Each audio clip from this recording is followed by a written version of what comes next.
સુરેન્દ્રનગરમાં એક 3 વર્ષના બાળકના અપહરણની ઘટના સામે આવી છે। અહીં એક્ટિવા લઈને આવેલા 2 શખ્સો 3 વર્ષના બાળકનું અપહરણ કરીને ફરાર થઈ ગયા હોવાની જાણ થતાં પોલીસ વિભાગ દોડતું થયું હતું। પોલીસની પ્રાથમિક તપાસમાં ખુલાસો થયો છે કે બાળકની માતાના પૂર્વ પતિએ જ બાળકનું અપહરણ કર્યું છે।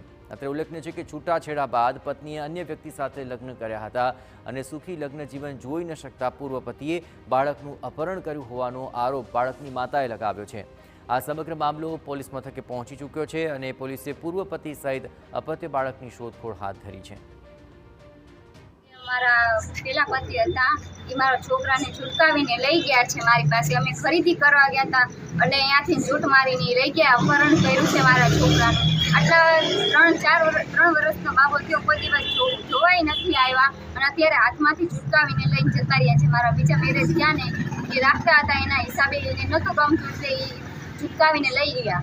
તો અહીંયા એમનો જૂનો જે પહેલાં જે એમને લગ્ન મેરેજ કર્યા હતા એમનો ઘરવાળો જે આવીને બાળકને પૂછાવે એના છૂટકાવીને લઈને વયો ગયો અને અમને 2 માણસ ધક્કો દઈને પાડી દીધા બાઇકમાં। અમે પડી ગયા બાઇક।